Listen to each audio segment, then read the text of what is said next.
Price the Lord. ஹல்லேலூயா. ஆண்டவராக இயேசு கிறிஸ்துவின் நாமத்தினால உங்கள் எல்லோரையும் நான் வாழ்த்துகிறேன், வரவேற்கிறேன். கர்த்தர் உங்களை ஆசீர்வதிப்பாராக. கடந்த வாரம் முழுவதும் நாட்கள் எல்லாம் கர்த்தர் கிருபையாய் நம்மை நடத்தினார். இந்த வாரத்திலும் புதிய நாட்களிலும் நம்மை நடத்த அவர் போதுமானவராக இருக்கிறார். ஆமென் சொல்லுங்களேன். ஹல்லேலூயா. கர்த்தர் தம்முடைய பிள்ளைகளை ஒரு நாளும் கைவிடுகிறவர் அல்ல. அவர்களை தேவன் அற்புதமாய் நடத்துகிறவர், அவர்களுடைய குறைவுகளை எல்லாம் நிறைவாக்குகிறவர். சரி, கடந்த வாரத்தில் நான் உங்களோடு அக்சாலை பற்றி நான் பேசினேன். அக்சாலுடைய ஜெபம், அந்த அக்சாலுடைய விருப்பம், ஜீவ நீரூற்று எனக்கு தேவை. அந்த நீரூற்று எனக்கு கொடுத்து என்னை ஆசீர்வதிக்க வேண்டும் என்று தகப்பனிடத்தில் வேண்டுதல் செய்தாள். வேண்டுதல் செய்த பொழுது தகப்பன் அவருடைய ஜெபத்தை, வேண்டுதலை கேட்டு அந்த ஆசீர்வாதத்தை கொடுத்ததாக பார்க்கிறோம். வேதத்தில் நாம் பார்க்கிறோம், ஆண்டவராகிய இயேசு கிறிஸ்து அவருடைய சித்தத்தின்படி நீங்கள் அவருக்கு பிரியமான காரியத்தை ஜெபத்தில் நீங்கள் எதை கேட்கிறீர்களோ அதை நிச்சயம் ஆண்டவர் உங்களுக்கு தந்து ஆசீர்வதிப்பாராம். அல்லேலூயா. ஆகையினாலே நம்முடைய ஜெபங்களை எல்லாம் ஆண்டவர் கவனிக்கிறார். நாம கேட்கிறது நியாயமா இருக்கணும். நான் சொல்றது உங்களுக்கு புரிஞ்சுதா? அவருடைய சித்தப்படி இருக்கணும். இன்னைக்கு நிறைய பேர் ஜெபம் செய்யறோம், இல்லைன்னு சொல்லல. ஆனா நாம என்னன்னா அவருடைய சித்தத்திற்கு மாறாக நம்ம ஜெபங்களை ஏறெடுக்கிறதுனால அதற்கு பதில் வருவதில்லை. தேவனிடத்திலிருந்து பதில் வரணும்னா அவருடைய சித்தத்திற்கு உட்பட்டு. உங்களுக்கு எல்லாருக்கும் பரமண்டல ஜெபம் உங்களுக்கு தெரியும். பரலோகத்தில் உடைய சித்தம் செய்வது போல. அப்போ நல்லா புரிந்து கொள்ளுங்க, உங்களுடைய ஆராதனை, உங்களுடைய ஜெபம், உங்களுடைய எல்லா எதிர்பார்ப்புகளும் பரலோகத்தில் செய்யப்படுவது போல பூலோகத்தில் செய்யப்படுகிற எல்லா காரியத்தையும் தேவன் அங்கீகரிப்பார். அதற்கு ஆம் என்றும் ஆமென் என்றும் பதில் தருவார். அல்லேலூயா. அப்போ நம்ம கேட்கிற எந்த ஒரு விஷயம் அது கர்த்தருக்கு பிரியமா இருக்கிறதா என்பதை குறித்து நாம பார்த்துக்கணும். சரி, மீண்டும் அதே பகுதிக்குள்ளதான் நம்ம இன்னைக்கு போறோம். நியாயாதிபதிகள் முதல் அதிகாரம் 9வது வசனத்திலிருந்து 15வது வசனம் வரைக்கும் நம்ம வாசிக்க போகிறோம். வாசிங்க.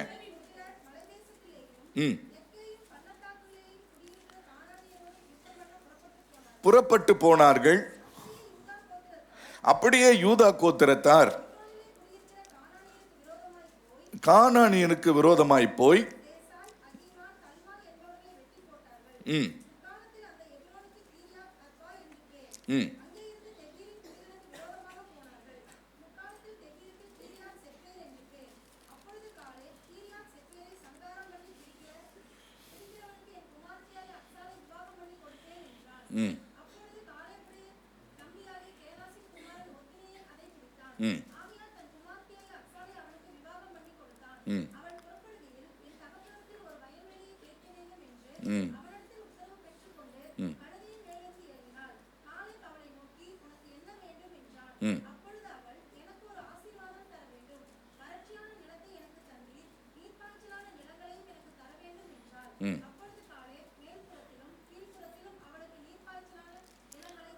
Price the Lord. ஹல்லேலூயா. அவனுடைய விண்ணப்பத்தை கேட்டு நீர்ப்பாய்ச்சலான நீரூற்றுகளை அவனுக்கு, நீர்ப்பாய்ச்சலான நிலங்கள், போன வாரம் நான் உங்களுக்கு அதை ஞாபகப்படுத்தினேன். மொழிபெயர்ப்பில் சில காரியங்கள் நமக்கு அது டீட்டெயிலாக இல்லாததுனால நமக்கு அந்த மொழிபெயர்ப்பில் உள்ளே போய் பார்க்கும்போது தான் நமக்கு அதனுடைய முழு அர்த்தங்களை கண்டுபிடிக்க முடியுது. பார்த்தீங்கன்னா அது நீரூற்றுகளை தந்தான் என்று சொல்லி அதில் எழுதப்பட்டிருக்குது. இப்போது முதல்ல அந்த நான் வாசித்த இந்த பகுதியில் 3 கேரக்டர் இருக்குது. அதில் மிக முக்கியமாக நம்ம அக்சாலை குறித்து, அக்சாலுடைய ஜெபத்தை குறித்து பார்த்துட்டோம். இப்போ இன்னொரு நபரை குறித்து பார்க்க போகிறோம். யார் அது? காலேப். இன்னொருத்தர் ஒத்னியேல், கேனாசின், அதாவது காலேபுடைய தம்பி பையன், தன்னுடைய மருமகன். சரியா? இப்போ அந்த ஒத்னியேலை குறித்து இன்றைக்கு நம்ம சில விஷயங்களை என்ன செய்ய போகிறோம், பார்க்க போகிறோம். எத்தனை பேர் சந்தோஷமா இருக்கிறீங்க? இந்த நீங்க கேட்கக்கூடிய கொஞ்ச நேரத்தில் கர்த்தர் உங்களோடு இடைபடுகிற இது நேரம். அல்லேலூயா. ஒவ்வொருவருக்கும் பல எதிர்பார்ப்புகள், தேவைகள் உண்டு. பல கேள்விகளோடு இந்த இடத்துல நம்ம வந்திருக்கலாம். ஆண்டவர் தம்முடைய வார்த்தைகளின் மூலமாய் நமக்கு பதில் அளிக்கிறவர், விடுதலை தருகிறவர், ஆசீர்வதிக்கிறவர். ஆமென் சொல்லுங்களேன். நியாயாதிபதிகளின் புஸ்தகத்திலே நியாயம் விசாரித்த நியாயாதிபதிகளை குறித்து சொல்லப்பட்டிருக்கிறது. அதில் மிக முக்கியமான ஒரு நபராக நாம் பார்க்கிறோம் ஒத்னியேல். இந்த மிக முக்கியமான இந்த நபராக, முதல் நியாயாதிபதியாக இஸ்ரவேலை நியாயம் விசாரித்த நபர் அவர். இந்த ஒத்னியேல் என்ற வார்த்தைக்கு தேவனுடைய குறித்த காலம் என்று அர்த்தம். இன்னொரு பெயரும் இருக்கிறது, கர்த்தர் பலமுள்ளவர். ரெண்டு காரியங்கள் அந்த இடத்துல குறிப்பிடப்படுகிறதை நம்ம பார்க்க முடியும். ஒன்று, கர்த்தருடைய குறித்த காலம். ஒத்னியேல் என்ற பெயருக்கு கர்த்தர் குறித்த காலம். இன்னொரு பேர் என்ன? கர்த்தர் பலமுள்ளவர். இன்றைக்கு இந்த ஒத்னியேலை குறித்து சில விஷயங்களை நம்ம கற்றுக்கொள்ள போகிறோம். இஸ்ரவேல் ஜனங்கள் எல்லாரும் எகிப்திலிருந்து புறப்பட்டு வந்து இப்பொழுது கானானை பிடித்து விட்டார்கள். என்ன கவனிக்கிறீங்களா? இப்ப கானானுக்குள்ள வந்தாச்சு. கானானுக்குள்ள வந்ததுக்கு அப்புறம் ஒவ்வொரு கோத்திரத்தின் பேரிலும் சீட்டு போடப்படுகிறது. யோசுவா என்ன செய்றாரு? ஒவ்வொரு கோத்திரத்தினுடைய பேருக்கும் சீட்டு போடுகிறார். யோசுவா 23வது அதிகாரத்தில் 4, 5 ஆகிய வசனங்களை இப்பொழுது நீங்க வாசிக்கலாம். சீக்கிரமா வாசிக்கணும். யோசுவா 23, 4, 5.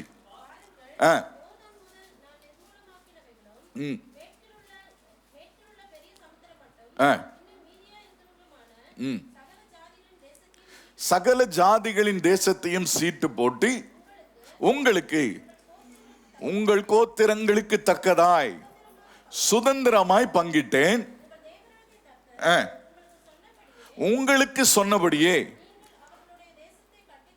நீங்கள் அவர்களுடைய தேசத்தை கட்டி கொள்ளும்படி உங்கள் தேவனாகிய கர்த்தர் தாமே அவர்களை உங்களுக்கு முன்பாக துரத்தி அகற்றி போடுவார். நல்ல கவனித்துக் கொள்ளுங்க. இப்போ ஒவ்வொருத்தருக்கும் இப்போ என்ன செய்யப்பட்டிருக்கு? அந்த நிலங்களை பிரிக்கப்பட்டிருக்கு. அந்த நிலங்கள் சுதந்திரித்து கொண்ட அந்த கானான் தேசத்தினுடைய நிலங்கள் எல்லாம் இப்போ ஒவ்வொரு கோத்திரத்தினுடைய பெயர்களை இந்த பகுதி, உதாரணத்துக்கு நான் சொல்றேன் பாருங்க, சிங்கநல்லூர் இந்த கோத்திரத்துக்கு, ராமநாதபுரம் இந்த கோத்திரத்துக்கு, போத்தனூர் இந்த கோத்திரத்துக்கு, இந்த சைடு என்ன கணபதி இந்த கோத்திரத்துக்கு, கவுண்டம்பாளையம், ஒவ்வொருத்தருக்கும் இப்படி என்ன செய்யப்பட்டிருக்கு? கோத்திரங்கள் ஒவ்வொருவருக்கும் பெயர்களை என்ன செய்யப்பட்டிருக்கு? சீட்டு போட்டிருக்காங்க. சீட்டு போட்டு எழுதப்பட்டதில் யார் யாருக்கு எந்தெந்த பெயர்ல எந்தெந்த இடங்கள் விழுந்திருக்கிறதோ அந்தந்த இடங்களை அவங்கவுங்க போய் என்ன செய்யணும்? அந்த இடத்தை இப்பொழுது அவர்கள் சுதந்திரிக்கணும். அல்லேலூயா. இப்போ யோசுவாவினுடைய வேலை இந்த இடத்துல என்ன செஞ்சது? இப்போ முடிஞ்சிருச்சு. இப்போ யோசுவா என்ன செஞ்சிட்டாரு? உள்ள வந்தாரு, கானானுக்குள்ள கூட்டிட்டு வந்துட்டாரு. கானான்ல என்ன செஞ்சிருக்காரு? அவர் சீட்டு போட்டு எல்லாருக்கும் அவங்கவுங்களுக்குரிய நிலங்களை இப்போ என்ன செஞ்சிட்டாரு? பிரிச்சு கொடுத்துட்டாரு.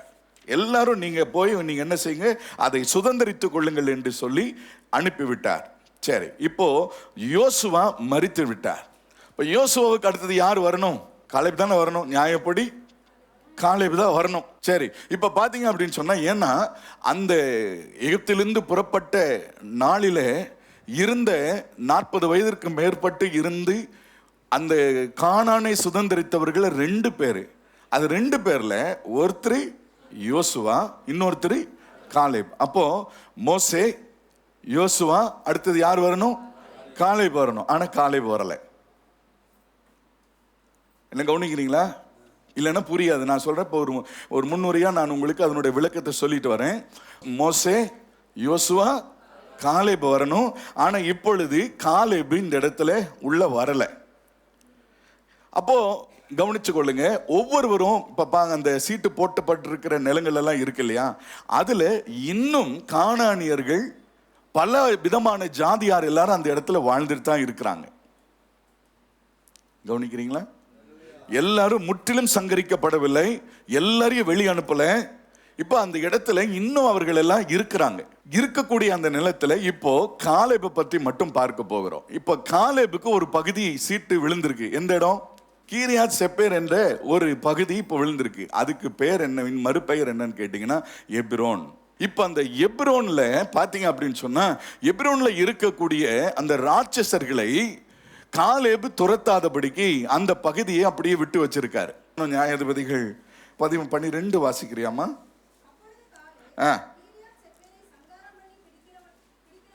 அப்போ இந்த கீரியாத் செப்பேரை சங்காரம் பண்ணி பிடிக்கிறவனுக்கு என் குமாரத்தி ஆகிய அக்சாலை விவாகம் பண்ணி கொடுப்பேன் என்று சொன்னார். இப்போ கவனிச்சு கொள்ளுங்க. இன்னும் அது சுதந்திரமாய் எப்ரோன் என்ன செய்யல? சுதந்திரமாய் வரல. இத போய் அங்க இருக்கக்கூடிய ராட்சசர்களை துரத்தணும். அந்த ராட்சசர்களை ஒருவேளை அவர் தன்னுடைய மகளுடைய மருமகனை செலக்ட் பண்றதுல ஒருவேளை அப்படி இருந்தாரா, அல்லது பயத்தினால அப்படி இருந்தாரா என்னன்னு சொல்லி அந்த இடத்துல குறிப்பிடப்படவில்லை. ஆக மொத்தம் அது இன்னும் என்ன செய்யப்படவில்லை? எப்ரோன் சுதந்திரமாய் வரவில்லை. இப்ப எப்ரோனை சுதந்திரமாய் பிடிக்கிறவனுக்கு தன்னுடைய குமாரத்தை கொடுப்பேன் என்று சொல்லிட்டார். இப்போ ஒத்னியேல் 13வது வசனத்துல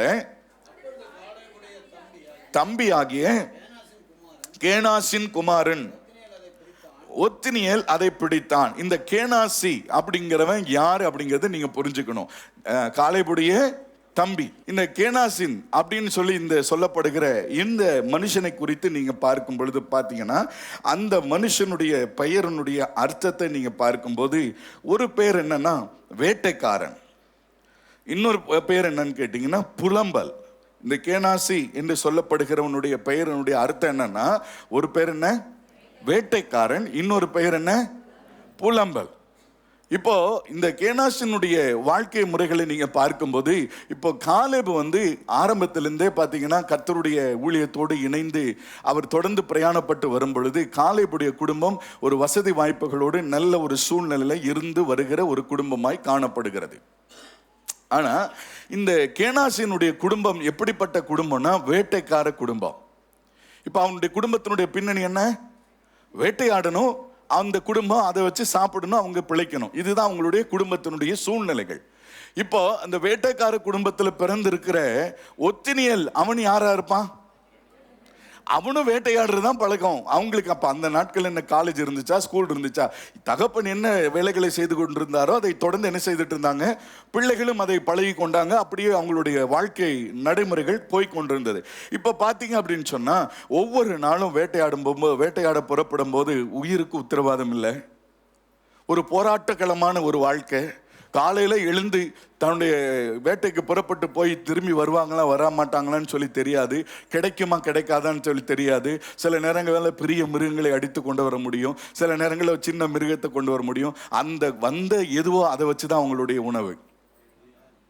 அப்போ அந்த குடும்பத்துல கொஞ்சம் வருமானம், இன்னைக்கு நம்முடைய வாழ்க்கையில இருக்கிற இந்த சூழ்நிலைகள், கொஞ்சம் வருமானத்துல சிலர் வாழலாம், ஒரு சிலர் நிறைவா கூட இருக்கலாம். ஆனாலும் நல்லா கவனித்துக் கொள்ளுங்க, ஒவ்வொரு நாளும் இந்த உலகத்துல நாம் வாழ்வதற்கு போராட வேண்டிய ஒரு அவசியமான ஒரு சூழ்நிலைகள் இன்னைக்கு வாழ்ந்து கொண்டிருக்கிறோம். போராட்டம் நிறைந்திருக்கிற இந்த வாழ்க்கையில நம்ம தொடர்ந்து முன்னேறுவதற்கு தேவனாகிய கர்த்தர் நமக்கு அனுகிரகம் செய்கிறவராய் இருக்கிறார். அவன் போய் வேட்டையாட போனாலும் அவனுக்கான நன்மையை கர்த்தர் கொடுக்கிறார். அல்லேலூயா. பாருங்க, சுகவாழ்வு கேட்கிறவங்களுக்கும் ஆண்டவர் சுகவாழ்வு தராரா? பேஷண்ட்டை கேட்கிற டாக்டருக்கும் பேஷண்ட்டை தராரா? ஆம்புலன்ஸ் ஓட்டுற டிரைவருக்கும் மார்ச்சரியில வேலை செய்யற அந்த வேலை செய்யறவனுக்கும் ஆண்டவர் பணத்தை கொடுக்கிறாரா? அவனவனுடைய தேவைகளுக்கு ஏற்றாற்படி அவனவனுக்கு என்ன படுகிறது, ஆனந்தனமா ஆண்டவர் என்ன செஞ்சிட்டு இருக்காரு, கொடுத்துக்கிட்டே இருக்காரு. ஒருத்தனுக்கும் குறைவே கிடையாது. எங்கேயாவது பாருங்க, பெரிய ஆஸ்பத்திரியில் குறைவு இருக்கா? டாக்டருக்கு குறைவு இருக்கா? சுகவாழ்வுக்கும் குறைவு இருக்கா? கேட்கிற அவனவனுக்கு என்னென்ன தேவையோ எல்லாவற்றையும் ஆண்டவர் நேர்த்தியாய் கொடுத்து ஒவ்வொருவரையும் அற்புதமாய் ஆண்டவர் வழி நடத்துகிறார். இப்போ என்னன்னு பார்த்தீங்கன்னா, ஏனாக்கியரோடு யுத்தம் பண்ணி எப்ரோனை பிடிக்க வேண்டிய ஒரு அவசியமான ஒரு காலகட்டம். இப்போ நல்ல கவனித்துக் கொள்ளணும். இப்போ இந்த பொருள் என்ன அப்படின்னு சொல்லி நீங்க பார்க்கும்போது, இந்த ஒத்னியேல் ஏன் இந்த யுத்தத்திற்கு போகிறான் என்று சொன்னால், இந்த ஒத்னியேலுடைய வரலாறு பின்னணியை குறித்து பார்க்கும்போது ஒரு பக்தி உள்ள ஒரு மனிதன் அவர். அல்லேலூயா. கவனிச்சு கொள்ளுங்க, ஒரு பக்தி உள்ள மனிதன். இந்த பக்தி உள்ள மனிதன் இப்போ காலேபுக்கு பிள்ளைகள் இருக்கிறாங்க. ஆனா இந்த காலேபுடைய பிள்ளைகள் போய் என்ன செய்யல, எப்ரோனை பிடிக்க போகல. அப்போ இந்த ஒத்னியேல் முன்னுக்கு வருகிறான் என்று சொன்னால் பெண்ணுக்காக வரல, அந்த தேசத்தின் நலனுக்காக வந்தான். எத்தனை பேருக்கு நான் சொன்னது புரிஞ்சுது? நான் தான் சொன்ன, ஆரம்பிக்கும் போது சொன்னேன், தேவ சித்தம் நிறைவேற வேண்டும் என்று விரும்புகிற அத்தனை பேருடைய விருப்பத்தையும் வாழ்க்கையும் ஆண்டவர் பொறுப்பெடுத்துக் கொள்ளுவார். இன்னைக்கு நமக்கு நிறைய பேருக்கு அதான் புரியுறது இல்லை. எனக்கு வேணும் நீ கேட்கறத விட்டுட்டு, ஆண்டவரே இந்த ஜனங்க நல்லா இருக்கணும், இதுக்காக நான் எதையாக உன்னை செய்யணும்னு சொல்லி உன்னுடைய விருப்பம் வரும் பொழுது உன்னுடைய காரியத்தையும் கர்த்தர் பொறுப்பெடுத்துக் கொள்வார். அல்லேலூயா. நான் நல்லா இருக்கணும் ஆண்டவர், அது ஓகே, சந்தோஷம் தான். என்னோட இருக்கிறவங்களுக்கு சேர்ந்து நல்லா இருக்கணும், ஒருத்தரும் கெட்டு போயிடக்கூடாது. எத்தனை பேருக்கு புரியுது? இது தேவ சித்தம். அல்லேலூயா. என் குடும்பம், சொந்தம், பந்தம், நான் வாழ்ற இந்த பகுதியில் இருக்கிற ஜனங்கள், வேலை செய்யறவங்க, என் கூட இருக்கிறவங்க அத்தனை பேரும் மனம் திரும்பணும். எத்தனை பேர் அதை விரும்புறீங்க? மத்தேயு சுவிசேஷம் 6வது அதிகாரம் 33வது வசனத்தை நீங்க வாசிங்கன்னா, முதலாவது தேவனுடைய ராஜ்யத்தையும் அவருடைய நீதியும் தேடுங்கள், அப்பொழுது இவைகள் எல்லாம் உங்களுக்கு என்ன செய்யப்படும்? கூட கொடுக்கப்படும். கவனிச்சு கொள்ளுங்க, இந்த ஒத்தினியேலுடைய எண்ணம் என்னன்னு கேட்டீங்கன்னா, தேசத்தை சுதந்திரிக்க வேண்டும். இப்போ போய் கல்யாணம் பண்ணிட்டு வரணுங்கிறது இப்ப பிரச்சனை இல்லை. ஏன் அப்படி சொல்றேன் அப்படின்னு கேட்டீங்கன்னா, அவனே வேட்டைக்கார குடும்பத்துல ஒவ்வொரு நாளும் போராட வேண்டிய ஒரு காலகட்டத்தில் இருக்கிறான். இப்போ அவனுக்கு கல்யாணம் பண்ணிட்டு போனா, இது வரைக்கும் அவங்க வீட்டுல ஒரு 5 பேர் இருந்திருக்காங்கன்னு வச்சுக்கங்களேன், 5 பேருக்காக வேட்டையாட வேண்டியது இருந்தது. அடுத்தது போனா 6வது நபருக்கு சேர்ந்து தான் வேட்டையாடணும். இப்போ அவனுடைய வாழ்க்கை போராட்டத்தில் அடுத்த கட்ட போராட்டம் இன்னும் மிகுதியாக தான் போக போகுது.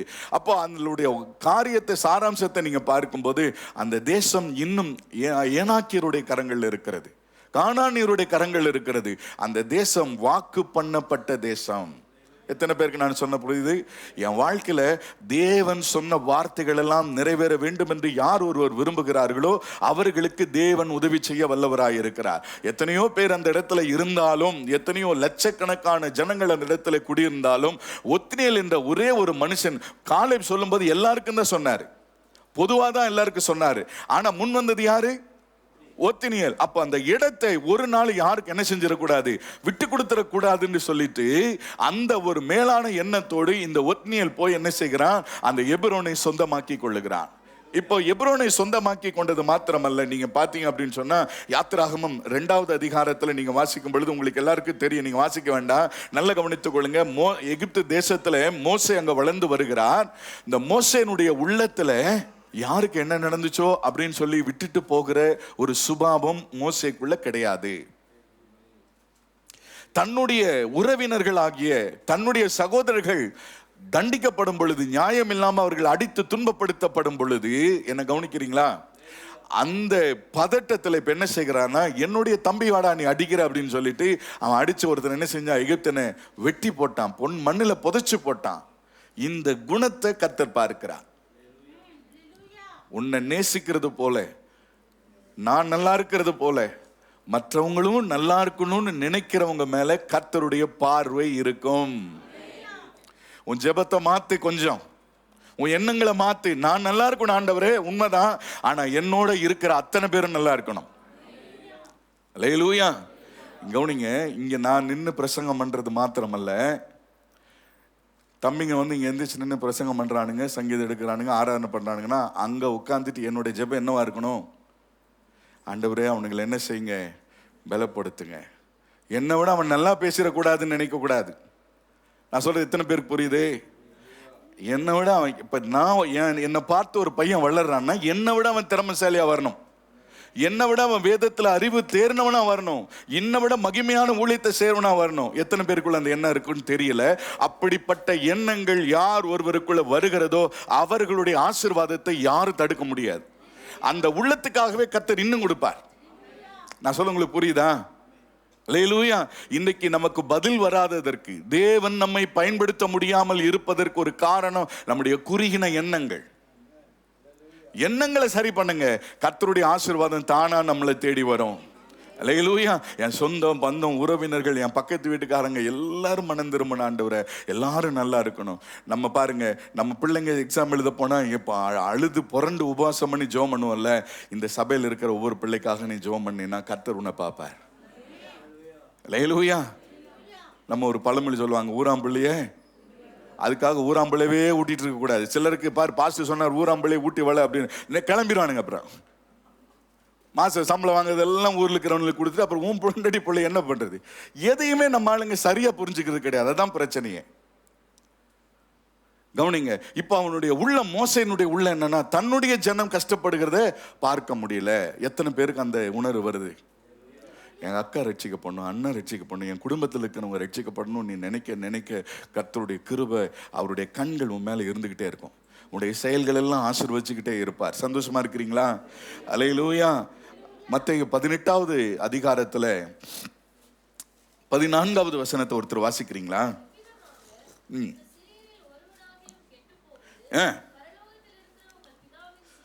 பிதாவின் சித்தம் அல்ல. அப்ப ஆண்டவருடைய சித்தம் என்ன? ஆண்டவருடைய பிரியம் என்ன? எல்லாரும் அவருடைய பிள்ளைகளா மாறணும். யாரு கடன்ல, யாரு கஷ்டத்துல, யாரு உபத்திரவத்துல, யாரு வருத்தத்தோட, வலியோட, வேதனையோட இருக்கக்கூடாது. எல்லாரும் சுகமா இருக்கணும். ஆமென் சொல்லுங்களேன். அப்படிப்பட்ட விருப்பம் தான் தேவனுடைய விருப்பம். அந்த விருப்பத்தை நிறைவேற்ற வேண்டும் என்று அந்த தேவனுடைய விருப்பத்துல உன்னை நீ இணைத்து கொண்டால், புரியல உங்களுக்கு? அந்த தேவனுடைய விருப்பத்துல என்ன நான் இணைத்து கொண்டதுனால என்னுடைய தேவை என்ன என்பதை பரலோகத்தின் தேவன் பார்த்து கொள்ளுகிறார். புரிஞ்சுதான் உங்களுக்கு? அவருடைய விருப்பத்தை, அவருடைய சித்தத்தை நான் செய்யணும்னு சொல்லி நான் முன் வந்துட்டதுனால என்னுடைய விருப்பம் என்ன, என்னுடைய தேவை என்ன என்பதை ஆண்டவர் அறிந்து அவர் எனக்கு தேவையான எல்லா நன்மைகளையும் அவர் பொறுப்பெடுத்திருக்கிறார். உங்களுக்கு நான் சொல்லுகிறேன், அவருடைய விருப்பத்தை புரிந்து நடக்கிற பிள்ளைகளாய் நீங்களும் நானும் மாறணும். அப்ப தேவன் தன்னுடைய பிள்ளைகளுடைய விருப்பத்தை நிறைவேற்றுவதற்கு அவர் ஆயத்தம் உள்ளவராக இருக்கிறார். ஆமென் சொல்லுங்களேன். இப்போ இந்த காலேபுடைய இது ஒத்னியேலுடைய சுபாவத்தை என்னன்னு பார்த்தீங்க அப்படின்னு சொன்னா, அந்த தேசம் தேவனுடைய சொந்தமாய் மாறணும், அது தேவ பிள்ளைகளுக்கு சொந்தமாய் மாற வேண்டும் என்ற ஒத்னியேலுடைய விருப்பத்தை தேவன் அறிந்திருந்தார். இப்போ அந்த இது எப்ரோனையும் பிடிச்சிட்டானா, கொண்டு வந்து இப்போ காலேப் கிட்ட ஒப்படைச்சாச்சு. ஒப்படைச்ச பின்னாடி கல்யாணம் முடிஞ்சிருச்சு. பொண்ணு மாப்பிள்ளை கிளம்பி போறாங்க. கிளம்பி போகும்போது நியாயப்படி என்ன செஞ்சிருக்கணும்? மாமனாரா என்ன செஞ்சிருக்கணும்? கொடுத்துருக்கணும். அது கொடுத்தாம பாருங்க, வறட்சியான ஒரு நிலம் பாருங்க. அந்த ஒருவேளை நான் நினைக்கிறேன், ஆசீர்வாதம் இல்லாத காலத்தில் ஒரு மனுஷனுடைய எண்ணங்கள் எல்லாம் நல்லா தான் இருக்கு. இப்போ வந்து காணான்னு என்ன செஞ்சுட்டான்? சுதந்திரிச்சுட்டான். ஆசீர்வாதம் எல்லாம் அவனுக்கு வந்துருச்சு. இப்போ அவனுடைய சுபாவம் மாறுது. என்ன கவனிக்கிறீங்களா? கஷ்டப்படும் போது ஒரு மனுஷன் ஆண்டவரை வெறுக்கிறதோ பின்வாங்கிறதோ ஆண்டவர் விடுறதோ இல்லை. கரெக்டாக சர்ச்சுக்கு வருவான், கரெக்டாக ஆண்டவரை தேடுவான், கரெக்டாக தசமமாக கொடுப்பான், கரெக்டாக ஜெபம் பண்ணுவான், எல்லாம் பண்ணுவான். ஆனால் நல்லா நம்முடைய வாழ்க்கையில் ஒரு அமைதியான நல்ல சூழ்நிலைகள் வரும்போது பார்த்தீங்க அப்படின்னு சொன்னால் ஆண்டவரை அநேகர் விட்டு விடுகிறோம், அநேகர் ஆண்டவரை மறந்து விடுகிறோம். இப்படி இருக்கக்கூடாது. நம்முடைய சூழ்நிலைகள் மாற வேண்டும். இப்போ கல்யாணம் முடிஞ்சிச்சு. 14வது வசனத்தை இப்ப நீங்க வாசிங்க. அவள் புறப்படுகையில் உத்தரவு பெற்றுக்கொண்டாள். அந்த உத்தரவு பெற்றுக்கொண்டாள் என்ற அந்த பகுதி இருக்குது பாத்தீங்களா? அந்த 2 பேருக்கு இப்போ ஒரு உரையாடல் நடக்குது. யார் யாருக்கு? அக்சாலுக்கும் ஒத்னியேலுக்கும் ஒரு கான்வர்சேஷன் அந்த இடத்துல இப்போ நடக்குது. என்ன நடக்குது அப்படின்னு சொல்லி நான் பார்க்கும்போது பார்த்தீங்க அப்படின்னு சொன்னா, இந்த அக்சால் போய் என்ன செய்யறான்னா ஒத்னியேல்கிட்ட சொல்றா. அந்த உரையாடலுடைய விஷயத்தை நான் உங்களுக்கு சொல்றேன். ஒத்னியேல்கிட்ட சொல்றா. என்ன விஷயத்த சொல்றா அப்படின்னா, நீ போய் உன் மாமனார்கிட்ட நீ என்ன செய்ப்போ, உன் பெரியப்பாட்ட போய் நீ என்ன செய், எனக்கு ஒரு நீரூற்று வேணும், நீ போய் என்ன செய்ய கேளு, நீ தானே அதையெல்லாம் வாங்கி கொடுத்த, அப்போ அவர்கிட்ட நிறைய இருக்கு, நீ கேட்டீங்கன்னா என்ன செஞ்சிருவாரு, கொடுத்துருவாரு அப்படின்னு சொல்லி இந்த ஒத்னியேல்கிட்ட அக்சால் போய் சொல்றா. ஆங்கில வேதாகமத்தில் அது அப்படிதான் இருக்கு. அப்போ நீங்க கவனிச்சு கொள்ளுங்க, இந்த ஒத்னியேல் என்ன செய்யறாருன்னு சொல்லி நீங்க பார்த்தீங்க அப்படின்னு சொன்னா, ஒரு நாளும் நான் மனிதனிடத்திலே போய் எந்த ஒரு காரியத்தையும் கேட்கிறவன் நான் அல்ல. புரிஞ்சவங்க ஒரு ஆமென் சொல்லியிருப்பாங்க, அல்லேலூயா சொல்லியிருப்பாங்க. நான் தேவனை நம்பி இருக்கிறேன், தேவனுக்காக காத்திருக்கிறேன். என்னுடைய நம்பிக்கை பரலோகத்தின் தெய்வம். ஆமென் சொல்லுங்களேன்.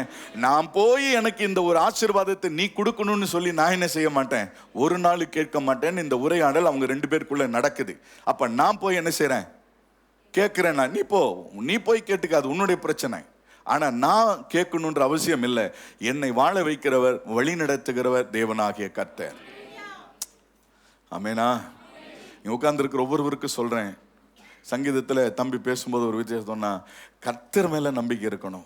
மனுஷன் சில நேரங்களில் நமக்கு உதவி செய்ய முன் வரலாம், எவ்வளவு நாள் உதவி செஞ்சிட முடியும் பாருங்க. ஒத்னியேலோட வயசு இப்போ ஒரு 25 வயசு 30 வயசுன்னு வச்சுக்கோங்க. அந்த 30 வருஷ காலம் அவனுக்கு சாப்பாடு போட்டது யாரு? ஆண்டவர் தானே. வாழ வச்சது ஆண்டவர் தானே. இனிமேலும் கர்த்தர் தான் அவனை வாழ வைக்க போகிறார். நான் உங்களுக்கு சொல்லுகிறேன், இனி போய் ஒரு மனுஷன் இடத்துல உதவி, அவன் இடத்துல என்ன செய்ய முடியும்? கர்த்தருடைய இடத்துல பார்த்தீங்கன்னா பூமியும் அதனுடைய குடிகளும் அதனுடைய நிறைவும் கர்த்தருடையது. யாரை கொண்டு நம்ம என்ன செய்வானா, ஒருத்தன் ஒரு இடத்துல வந்து ஒரு நாள் நமக்கு ஒரு உதவி செஞ்சுட்டான்னு வச்சுங்களேன், நாம அடுத்த நாள் அவனுடைய கரத்தையே பார்த்துட்டு இருப்போம். ஆண்டவர் அவன் என்ன செஞ்சுருவாரு, அவனை நம்ம என்ன செய்வோம், அங்க கட் பண்ணி விட்டுருவாரு. நம்ம என்ன செய்வோம், அவன்கிட்ட திரும்ப போய் கேட்போமா? அவன் கொடுக்கலன்னு ஒண்ணு நமக்கு என்ன வரும்? அன்பா வரும். பாரு, இவனுக்கு வந்த வாழ்வு பாரு. கேட்க போனது கடன், அவன் கொடுக்கலன்னா அவனை திட்டிட்டு வருது. கவனிங்க, ஏன்னா இந்த பழக்கம் நமக்குள்ள மாறணும். இந்த பழக்கம் இருக்கிற வரைக்கும் ஒரு நாள் கர்த்தர் உனக்கு உதவி செய்யவே முடியாது. அல்லேலூயா. என்ன கவனிக்கிறீங்களா? இந்த கால வேளையில நல்ல வார்த்தைகளை சொல்றேன். உன்னுடைய கண்கள் கர்த்தரை நோக்கி பார்க்கணும். எனக்கு ஒத்தாசை வரும் பர்வதத்திற்கு நேராய். அப்போ உன்னுடைய உதவியும் ஒத்தாசை எங்க இருக்கு? கர்த்தரிடத்துல இருக்கு. அப்ப எந்த மனுஷனை சார்ந்து இருக்க கூடாது. இந்த எண்ணம் யாருக்குள்ள இருந்துச்சுன்னா ஒத்னியேலுக்குள்ள இருந்துச்சு. அல்லேலூயா. இப்ப அந்த ஒத்னியேல் என்ன செய்யறான்? நீ போய் கேட்கறனா கேளு, நான் போய் கேட்க மாட்டேன், என் தேவன் எல்லாவற்றையும் என்ன செய்வார்? பார்த்து கொள்வார் என்கிற ஒரு நம்பிக்கை இந்த ஒத்னியேலுக்குள்ள இருந்ததுனால அவன் நம்பிக்கையோடு கூட காத்திருக்கிறான். குறிக்கப்பட்ட காலங்கள். ஏற்கனவே ஒத்னியேல் என்றால் குறிக்கப்பட்ட காலம். இப்ப அவனுடைய பெயருக்கு ஏற்ற விதத்தில் அவனுக்கு சொல்லி கொடுத்திருப்பாங்க. அந்த பெயருக்கு ஏற்ற அர்த்தம் என்னன்னு சொல்லி என்ன செஞ்சிருப்பாங்க? சொல்லி கொடுத்திருப்பாங்க. டே, குறிக்கப்பட்ட காலம் உனக்கு பேர் வச்சிருக்கிறேன்டா. உன் தேவன், நீ நம்புற ஆண்டவர் குறிக்கப்பட்ட காலத்துல உனக்கான நன்மைகளை கொடுப்பார். நம்புறவங்க மாத்திரம் வரல சொல்லுங்களேன். அல்லேலூயா. எல்லா பக்கமும் அடைக்கப்பட்டிருக்கலாம், எல்லா சைட்லயும் உனக்கு ஆசீர்வாதங்கள் தாமதப்பட்டிருக்கலாம், க்ளோஸ் ஆகிருக்கலாம். ஆனால் நல்லா கவனித்துக் கொள்ளுங்க, உன்னுடைய கண்களை வானத்துக்கு நேரம் ஏறெடுக்கும் போது அந்த இடத்துலேருந்து உனக்கு உதவியும் ஒத்தாசை வரும். நம்புறீங்களா? நம்புறீங்களா? அப்படியே கண்ணை மூடுங்க, பார்ப்போம். எல்லாரும் கர்த்தரை நோக்கி பார்த்து ஒரு ஜெபம் பண்ண போகிறோம். Thank you Lord, thank you Jesus. நன்றி ஆண்டவரே. உங்களுடைய வலது கரத்தை உயர்த்தி, ஆண்டவரே, இந்த நாள் முதற்கொண்டு ஆண்டவர் மனிதனை நோக்கி பார்க்கிற எண்ணங்கள் எனக்குள்ளே இராதபடிக்கு கர்த்தரை நோக்கி பார்க்கிற சுபாவம் எனக்குள்ள வரும்படி ஆண்டவரே நீர் எனக்கு உதவி செய்யும் என்று சொல்லி எல்லாரும் வாய்களை திறந்து எல்லாரும் கேட்க போகிறோம். ஏனென்று சொன்னால் சத்துருவாகட்டும் மனிதனாகட்டும் எல்லாரும் நமக்கு வாசல்களை அடைத்து விடுவார்கள். மேல ஒரு வழி நமக்காக ஆயத்தம் பண்ணப்பட்டிருக்கிறது. மேல ஒரு நமக்கான ஒரு வழி ஒன்று நமக்கு உண்டு. அந்த வழியை யாராலும் என்ன செய்ய முடியாது? அடைக்க முடியாது. யாரும் அதை பூட்டி வைக்க முடியாது. ஆண்டவரே, நீர் எங்களுக்கு உதவி ஒத்தாசை அனுப்புகிற தெய்வம் என்று சொல்லி நாங்கள் அறிந்திருக்கிறோம்ப்பா. உமக்கு நாங்க நன்றி சொல்லுகிறோம், நன்றி சொல்லுகிறோம், நன்றி சொல்லுகிறோம். கிழக்கும் மேற்கும் வடக்கும் தெற்கும் அடைப்பட்டு போனாலும் அணையும் என்று நான் எண்ணிய அக்கினி 7 மடங்கானாலும் கிழக்கும் மேற்கும் வடக்கும் தெற்கும் அடைப்பட்டு போனாலும் அணையும் என்று நான் எண்ணிய அக்கினி 7 மடங்கானாலும் என் கண்களை ஏறெடுப்பேன், என் கைகளை உயர்த்திடுவேன், உம்முகம் நோக்கிடுவேன். நான் வெட்கப்படுவதில்லை, கண்களை ஏறெடுப்பேன், என் கைகளை உயர்த்திடுவேன், உம்முகம் நோக்கிடுவேன். நான் வெட்கப்படுவதில்லை.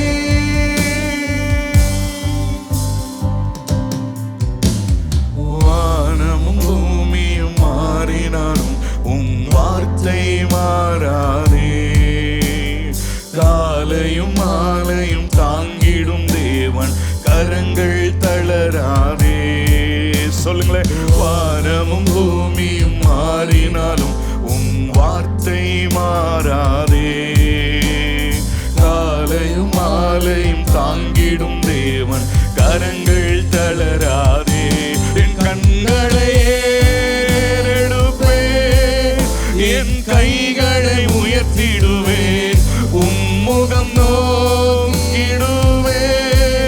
நான் வெட்கப்படுவதில்லை. ஏறெடுப்பேன், என் கைகளை உயர்த்திடுவேன், உம்முகம் நோக்கிடுவேன். நான் வெட்கப்படுவதில்லை.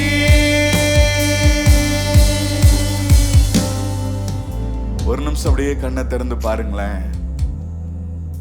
உங்களுக்கு எல்லா பக்கமும் வாசல் அடைக்கப்பட்டிருக்குதா? நீங்க பாக்கியவான்கள். அல்லேலூயா. யாருமே உதவி செய்யறதுக்கு முன் வரல. ஒரு விஷயத்தை மாத்திரம் புரிஞ்சுக்குங்க, உன் கண்ணை உன் வாயை யாராலையும் பூட்டி வைக்க முடியாது. உன் கண்களை வானத்திற்கு நேராக ஏறெடுக்கணும். உன்னுடைய கரங்களை உயர்த்தணும். ஒத்தாசை வருகிற தேவன், அனுப்புகிற தேவன் நிச்சயம் அனுப்புவார். நீ என்ன விரும்புறியோ, என்ன எதிர்பார்க்கிறியோ, அப்படியே எல்லாரும் அப்படியே கண்களை மூடி முடிஞ்சா 2 கரங்களை உயர்த்துங்கள். ஒரு கரத்தை அப்படியே உயர்த்தி கொள்ளுங்க. என்னோடு சேர்ந்து எல்லாரும் சொல்ல போகிறோம். கிழக்கும் மேற்கும் வடக்கும் தெற்கும் அடைபட்டு போனாலும், அணையும் என்று எண்ணிய அக்கினி 7 மடங்கானாலும். சொல்லுங்களேன், எந்த பக்கம் எல்லா திசையும் அடைபட்டிருந்தாலும் கவலைப்படாத.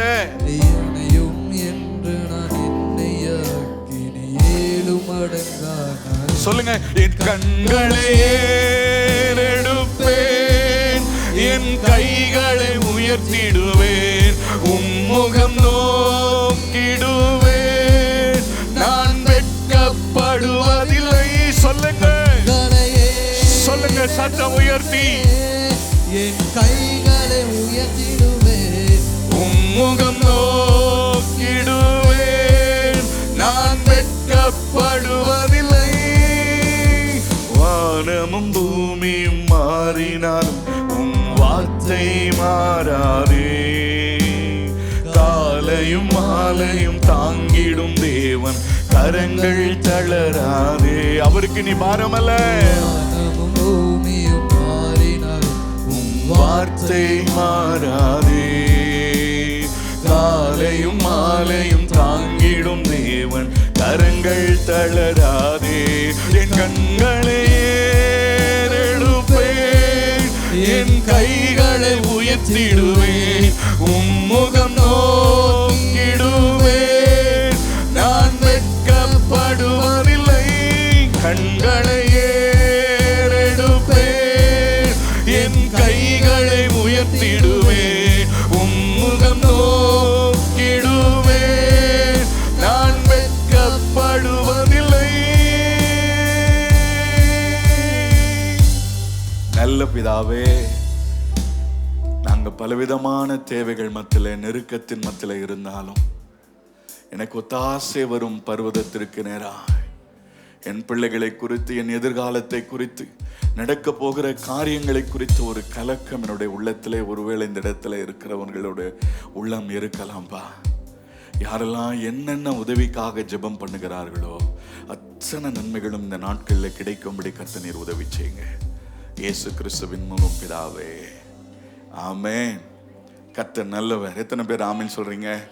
அவரை நோக்கி பார்க்கிற முகம் ஒரு நாளும் வெட்கப்பட்டு போக. எல்லா பக்கமும் சூழ்நிலைகள் அடைக்கப்பட்டிருக்கலாம். அவன் ஒவ்வொரு நாளும் வேட்டையாடி பிழைக்க வேண்டிய ஒரு கஷ்டமான ஒரு சூழ்நிலைகளில் இருக்கலாம். ஆனால் அவனுடைய உள்ளத்தை பார்க்கிற கர்த்தர் குறித்த காலத்தில் அவனுக்கு பதிலை கொடுக்க வல்லமையுள்ளவராய் இருக்கிறார். ஆமென் சொல்லுங்களேன். அல்லேலூயா. உங்களுடைய எண்ணங்களை, நினைவுகளை பார்த்திருக்கிற தேவன் அது குறித்த காலத்தில் கர்த்தர் சரியான நேரத்தில் உங்களுக்கு பதில் கொடுத்து உங்களை ஆசீர்வதிப்பதற்கு என் ஆண்டவர் நல்லவராய் இருக்கிறார். ஒரு நாளும் ஆண்டவர் நம்மளை வெட்கப்பட விடுகிறதே இல்லை. அல்லேலூயா. நமக்கு தெரியாது நம்முடைய குறித்த நேரம் என்னன்றது நமக்கு தெரியாது. உங்களுக்கு சொல்லுகிறேன், கர்த்தர் குறித்த நேரம் என்பது உன்னுடைய தேவைகள் மிகுதியா இருக்கிற நேரம், உன்னுடைய பிரச்சனைகள் சூழ்ந்திருக்கிற நேரம் தான் கர்த்தர் குறித்திருக்கிற நேரம். நான் சொல்றது எத்தனை பேருக்கு புரியுதுன்னு தெரியல. ஒருவேளை இன்னைக்கு நல்லா இருக்கிறேன்னா சந்தோஷம், இன்னும் அப்படியே போயிட்டேரு.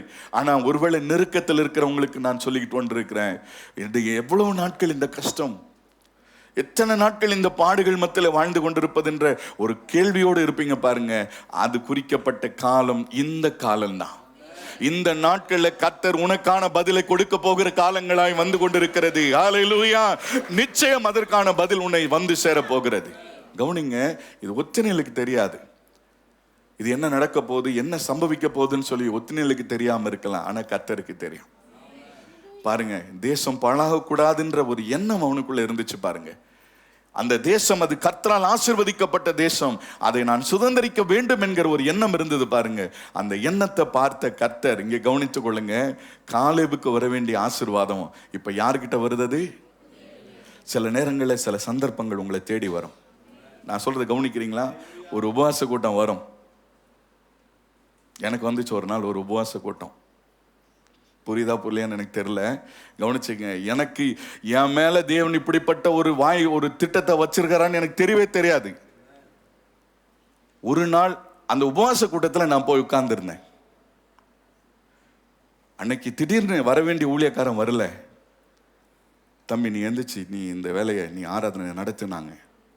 அன்னைக்கு தான் தெரிஞ்சது என் மேல தேவ திட்டம் இருக்குது. உனக்கு புரியல? சபை கூடி வருதல என்ன செஞ்சிடாத, விட்டுறாத. சபை கூடி வருவது எவ்வளவு பெரிய ஆசீர்வாதம் உங்களுக்கு தெரியல. அன்னைக்கு நான் மிஸ் பண்ணியிருந்தேன்னா வாழ்க்கையே மாறி இருக்கும். இன்னைக்கும் எங்கேயோ ஒரு 10,000 20,000 எங்கே ஒரு பக்கம் ஒரு வேலை செஞ்சுட்டு ஒரு சாதாரணமான ஒரு நிலைமையில வாழ்ந்திருப்பேன். ஆனால் நான் இன்னைக்கு சொல்றேன், வானத்திற்கும் பூமிக்கும் சொந்தக்காரர் இருக்கிற சர்வ வல்லமையுள்ள தேவனாகிய கர்த்தருடைய பிள்ளை, இன்னைக்கு நான் என்ன விரும்புகிறேனோ அதை கொடுப்பதற்கு என் ஆண்டவர் உண்மை உள்ளவராக இருக்கிறார். அல்லேலூயா, அல்லேலூயா. அப்போ நான் என் மேலே எவ்வளவு பிரியம் அவருக்கு இருக்குன்னு யோசனை பண்ணி பாருங்களேன். அதுக்கெல்லாம் காரணம் நான் அவருடைய பிரியத்தை நிறைவேற்ற குணம் மாறணும். உட்கார்ந்துருக்கிற ஒவ்வொருவருக்கு அதான் சொல்கிறேன். இந்த நாளில் உங்களுடைய எண்ணங்களை மாற்றுங்க. உனக்கு வர வேண்டிய ஆசீர்வாதத்தை எந்த மனுஷனும் தடுத்து நிறுத்த முடியாது. அண்ணன் மேலே, தம்பி மேலே, அக்கா மேலே, இருக்கிற உறவுகள் மேலே நீங்க குறை சொல்லுகிறத நீங்க விட்டுருங்க. உனக்கு வர வேண்டிய நன்மையை யாராலும் தடுக்க முடியாது. நல்லா கவனித்துக் கொள்ளுங்க. அது காலேபு கூடிய ஆசீர்வாதம். ஆனா இப்ப காலேபை விட்டு தாண்டி நல்ல உள்ளம் இருக்கக்கூடிய ஒத்திரியலுக்கு வருதுன்னா ஏன் உனக்கு வராது? அல்லேலூயா. காலேபால தடுத்துட முடியுமா? காலேபு தான் அந்த இஸ்ரவேல் கோத்திரத்தில் இன்னைக்கு ஒரு பெரிய மனுஷனாக இருக்கிறார். அவர் பார்த்து என்ன சொல்றாரு அது எல்லாரும் கேட்பாங்க. ஆனா அதை தாண்டி காலேபையும் வழி நடத்துகிற கர்த்தர் ஒருவர் இருக்கிறார் அல்லவா? அல்லேலூயா. அதை தாண்டி வருதுங்க ஆசீர்வாதம். இப்போ அந்த குறிக்கப்பட்ட காலம், அந்த குறிக்கப்பட்ட நேரம். சங்கீதம் 118 வசனம் வாசிக்கிறீங்களா? மனுஷனை நம்புவதை பார்க்கிலும் நலம். கவனிச்சு கொள்ளுங்க. இங்க நம்ம கவனிக்க வேண்டிய ஒரு காரியம் என்னன்னா, இந்த எந்த சூழ்நிலையிலையும் நம்முடைய நம்பிக்கை யார் மேல இருக்கணும்? வேதத்துல மைய வசனம் நினைக்கிறாரு, மைய வசனம். அப்போ இதுல ஒரு அர்த்தம் இல்லாம இருக்காது. அதுல ஒரு பொருள் இருக்கு. நல்லா கவனித்துக் கொள்ளுங்க. கர்த்தர் மேல் பற்றுதான் இருக்கிறது உன்னுடைய வாழ்க்கையில நன்மையை கொண்டு வரும். காலேபை நம்பியா அவன் ஒத்தினியல் படைக்கப்பட்டிருக்கிறான்? நீ படைக்கப்பட்டிருக்கிற. உன் அண்ணனை நம்பி, அப்பாவை நம்பி, தம்பியை நம்பியா நீ உருவாக்கப்பட்டிருக்கிற? நான் உருவாக்கப்பட்டது என் தேவனுடைய கரத்தினாலே. என்னை உருவாக்கின தேவன் நிச்சயம் நடத்துவதற்கு அவர் நல்லவராக இருக்கிறார். நம்புறவங்க மாத்திர கரங்களை வைத்து வெள்ள சொல்லுங்க. நல்ல கவனிங்க. வியாதி, வறுமை, போராட்டங்களுடைய வாழ்க்கையில வருதுன்னா கவலைப்படாத. அடுத்தது தேவனுடைய கரம் வெளிப்பட போகிறது.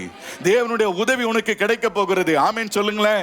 யாருமே உனக்கு உதவிக்கு வரல, ஆனா இப்பதான் கர்த்தர் உனக்காக வருவார். அல்லேலூயா. யாராவது வந்துட்டா 1000 ரூபாய் கொடுத்துருவான். கர்த்தருடைய ஆசீர்வாதம் ஸ்டாப் ஆயிடும். புரிஞ்சுதா உங்களுக்கு? யாருமே கொடுக்கலன்னா உன் தேவைகளுக்கு மிஞ்சி கொடுக்கிற உன் தகப்பன் உனக்காக வருவார். அல்லேலூயா. இனிமே யார் மேலே குறை சொல்லக்கூடாது. ஆமேன்னு சொல்லுங்களேன். நான் போய் கேட்டுங்க, அவங்க கொடுக்கலன்னா நல்லதுன்னு தெரிஞ்சுக்க. நீ போய் இனிமே கேட்கவே கூடாது. நீ வச்சிருக்கிற பைபிள்ல உன் ஆண்டவர் மையமா இருக்கிற ஒரு வார்த்தை என்னன்னா, கர்த்தர் மேல் நம்பிக்கையா இருக்கு. அவருடைய வாழ்க்கையினுடைய எல்லா காரியத்தையும் தேவைகளையும் சந்திப்பதற்கு அவர் உண்மை உள்ளவராக இருக்கிறார். ஆமேன்னு சொல்லுங்களேன். சங்கீதம் 18வது சங்கீதத்துல 28, 29 ஆகிய வசனங்களை நீங்க வாசிக்கும் பொழுது பாத்தீங்கன்னா, என் இருளை வெளிச்சமாக்குவார். கரங்களை ஊற்றி வெள்ளே சொல்லுங்க. உன்னுடைய கஷ்டத்தை, சூழ்நிலைகளை கர்த்தர் மாற்ற போகிறார். உன்னுடைய வியாதியை ஆண்டவர் சுகமாக்க போகிறார். உன் வறுமை நிலைகள் மாற போகிறது. ஆமேன் சொல்லுங்களேன். தேவரீர் என் விளக்கை ஏற்றுவீர். தேவனாகிய கர்த்தர் என் இருளை வெளிச்சமாக்குவார். உம்மாலே நான் ஒரு சேனைக்குள் பாய்வேன். என் தேவனாலே ஒரு மதிலை தாண்டுவேன். ஆமேன் சொல்லுங்களேன். யாரால? சங்கீதக்காரன் சொல்றாரு, நான் எத்தனையோ சூழ்நிலை, எத்தனையோ பேர் என்ன துரத்திட்டு வந்துட்டாங்க.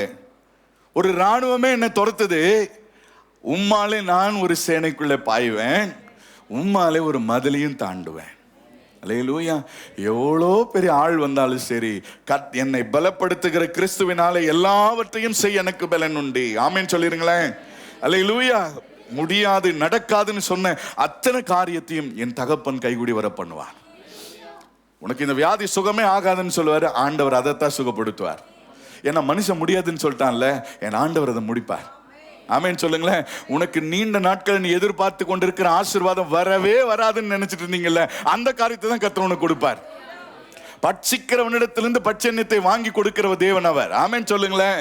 அல்லேலூயா. முடியாத காரியத்தை அவர் முடிய வைக்கிறவர் தான் நம்முடைய தகப்பன் அவர். அப்போ நிச்சயமா கர்த்தர் மேல் நம்பிக்கை வைத்திருக்கிறவனுடைய வாழ்க்கை ஒரு நாளும் வெட்கப்பட்டு போகாது. இவங்கெல்லாம் திருந்துவாங்களா, மாறுவாங்களா நீ யோசனை பண்ணிட்டு இருக்கல, உன் கண்ணீரின் ஜெபத்திற்கு சீக்கிரத்தில் பதில் வரப்போகிறது. குறித்த காலம் வந்துருச்சு. ஆமேன் சொல்லுங்க. குறித்த நேரம் வந்துருச்சு. ஆமேன். ஆனா உன் ஜெபத்தை மாத்திரம் நிறுத்திடக்கூடாது. உன்னுடைய பிரயாசத்தை மாத்திரம் நீ என்ன செஞ்சிடக்கூடாது, விட்டுறக்கூடாது. தொடர்ந்து பிரயாசப்பட்டு கொண்டே இரு. கர்த்தர் பெரிய காரியங்களை செய்ய போகிறார். ஆமேன் சொல்லுங்களேன். அல்லேலூயா. சரி, இப்போ அந்த நியாயாதிபதிகள் புஸ்தகத்துக்குள்ள 3வது அதிகாரத்துக்கு இப்போ நம்ம திரும்ப வரப்போறோம். 3வது அதிகாரத்தில் முதல் வசனத்திலிருந்து சில வசனங்களை நம்ம வாசிக்க போறோம். கானான் தேசத்தில் நடந்த சகல யுத்தங்களையும் அறியாதிருந்த இஸ்ரவேலராகிய அனைவரையும் என்னத்துக்குமா? எல்லாரும் சொல்லுங்க, எதுக்கு? கவனிச்சு கொள்ளுங்க. உங்களுடைய வாழ்க்கையில சில நேரங்களில் சில சோதனைகளை கர்த்தர் அனுமதிக்கிறார். எதுக்குன்னா அது நல்லதுக்காக. கர்த்தர் அனுமதிக்கிற சோதனை தீமைக்கானது அல்ல. ஆமென் சொல்லுங்களேன். 2வது வசனத்தை இப்ப பார்க்க போறோம். இஸ்ரவேல் புத்திரரின் சந்தையாரும் யுத்தம் செய்ய அறியாதிருந்தவர்களும் அவைகளை அறியும்படிக்கு பழக்குவிப்பதற்காக கர்த்தர் விட்டு வைத்த ஜாதிகள் யார் என்றால், உங்க பைபிள்ல இந்த வசனத்தை மறக்காம தினந்தோறும் படிக்கணும். நீங்க என்ன விஷயம் படிக்கணும்? புரியலையா?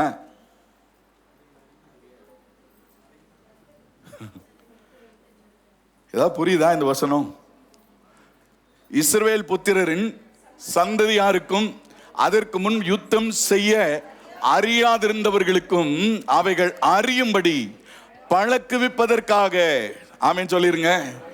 சிலர் ஆண்டவர் என்ன செஞ்சிருக்கார்? சில வியாதியை விட்டு வச்சிருக்கார். சில கஷ்டத்துல இன்னும் உன்னை வச்சிருக்கிறார். சில போராட்டத்துல இன்னும் வச்சிருக்கிறது எதுக்குன்னா உன்னை ஜெபம் பண்ண பழக்க வைக்கிறதுக்காக, கர்த்தரை தேடுறத பழக்க வைப்பதற்காக. ஆமென் சொல்லிருங்களேன். இந்த பிரச்சனை நிரந்தரம் அல்ல.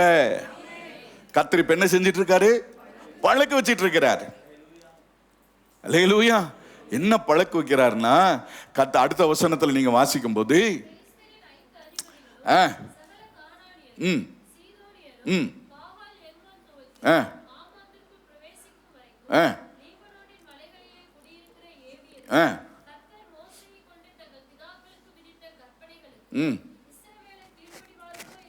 இஸ்ரவேலர்கள் கீழ்ப்படிவார்களோ என்று அறியும்படிக்கு இஸ்ரவேலரை அவர்களால் சோதிப்பதற்கு அவர்கள் விடப்பட்டிருக்கிற அந்த கொஞ்சம் பிரச்சனை எல்லாம் இருக்குதுல்ல, கொஞ்சம் வியாதி எல்லாம் இருக்குல்ல, இந்த வியாதியில நீ ஒழுங்கா சர்ச்சுக்கு வரையான்னு கர்த்தர் பார்ப்பார். இந்த கடன்ல, இந்த பாரத்துல, இந்த நெருக்கடியில தசமபாகம் கொடுக்கிறியான்னு கர்த்தர் பார்ப்பார். இவ்வளோ பிஸியா இருக்கிற நேரத்துல கர்த்தருக்கு நேரம் ஒதுக்கி ஜெபிக்கிறியான்னு பார்ப்பாரு. இவ்வளவு போராட்டம், பயம் நிறைந்திருக்கிற இந்த உலகத்துல சுவிசேஷத்தை அறிவிக்கிறியான்னு கர்த்தர் பார்ப்பார். இது எல்லாம் எதுக்கு விட்டு வச்சிருக்கிறார்னா உன்னை அறியும்படிக்கு. நீ யாருன்னு இந்த உபத்திரம் வரும்போதுதான் தெரியும். கஷ்டம் வரும்போதுதான் உன் விசுவாசம் என்னன்னு தெரியும். இன்னைக்கு நிறைய பேர் பாருங்க, கஷ்டங்கள், தேவைகள், பைக் வாங்குறது, வீடு வாங்குறது, பல எல்லாம் வாங்கு. ஆனா கர்த்தருக்கு கொடுக்க வேண்டியதை கொடுத்தியா? கர்த்தருக்கு செய்ய வேண்டியதை செஞ்சியா? கர்த்தர் பார்க்கிறார். ஏன் உனக்கு இன்னும் அது தொடர்ந்து நீடித்து கொண்டே இருக்கு? அந்த பிரச்சனை முடிவுக்கு வரமாட்டேங்குது. இன்னும் நீ பழகல, கொடுக்க பழகல, இன்னும் நீ ஜெபிக்க பழகல, இன்னும் கர்த்தருக்கு ஊழியம் செய்ய பழகல. அதனால நீ பழகிட்டே இருக்கு. புரியல? இன்னும் அந்த உபத்திரவம் ஏன் இன்னும் பெருகிட்டே இருக்கு, வளர்ந்துட்டே இருக்குன்னா இன்னும் நீ மனம் திரும்புதலுக்குள்ள வரல.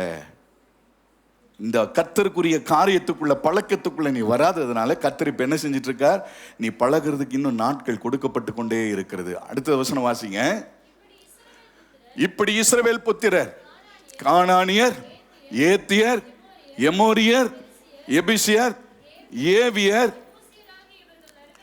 குடியிருந்து அவருடைய குமாரத்திகளை விவாகம் பண்ணி கொடுத்து தேவர்களை சேவித்தார்கள். என்ன பண்றாங்க இப்போ? இந்த ஜாதி வேற எந்த ஜனத்தோடு என்ன செய்யக்கூடாது? சொல்லி வளர்த்தின ஜாதி இல்ல, சொல்லி வளர்த்த பிள்ளைங்க இல்ல. கவனிங்க, எதுக்கு பிள்ளைங்களை சர்ச்சு கூட்டிட்டு வரணும்? எதுக்கு இந்த சத்தியத்தை கேட்க வைக்கணும்னா, நல்ல கவனித்துக் கொள்ளுங்க, கர்த்தரை அறியாத ஜாதியா என்னுடைய பிள்ளைகள் தலைமுறைகள் வளர்ந்துடக்கூடாது. எத்தனை பேருக்கு நான் சொல்றது புரியுது? பாருங்க, என்னுடைய வாழ்க்கையினுடைய வெற்றி, என்னுடைய ரகசியம் எங்க இருக்குன்னு கேட்டீங்கன்னா, நான் வாழ்ந்ததற்குரிய பிரதிபலன் எங்க வரும்னா, என் பிள்ளைகள் கர்த்தரை ஆராதிக்கிறவங்களா மாறணும். நீ உன் பிள்ளைய டாக்டருக்கு படிக்க வச்ச, எனக்கு பெரிய பெரிய காரியங்களை செய்ய வச்சுட்டேன்றதுனால நீ சாதிச்சுட்டேன்னு நினைச்சுக்காத.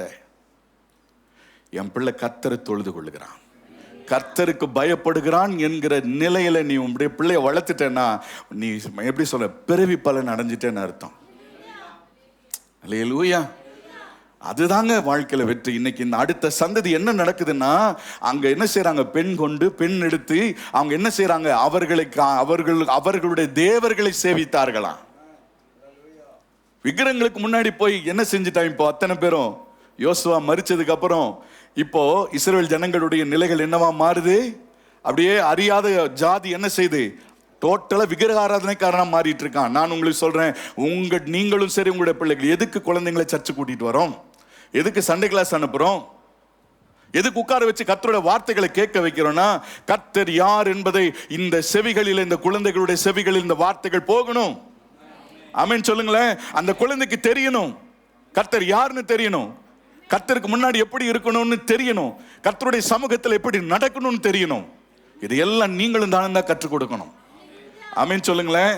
உள்ள தூங்குதுன்னு சொல்லி தூங்க வச்சுட்டா இருக்கிற? படிக்குதுன்னு நினைச்சுக்கிட்டு இருக்கிறியா? இந்த படிப்பு தான் நிறைய பேருடைய வாழ்க்கைக்கு இன்னைக்கு பிரச்சனையா மாறிக்கிட்டு இருக்கு. தெய்வ பயத்தோட ஒரு மனிதன் இல்லைன்னு வச்சுக்கங்களேன், ஒருவனும் ஒரு கால் ஒருத்தரும் காப்பாற்ற முடியாது. அல்லேலூயா. அடுத்த வசனம் வாசிங்க.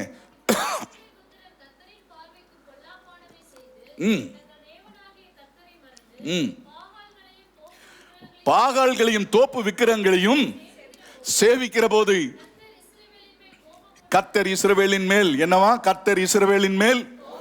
அப்ப கர்த்தருடைய கோபம் எப்ப வருது ஒரு மனுஷன் மேல?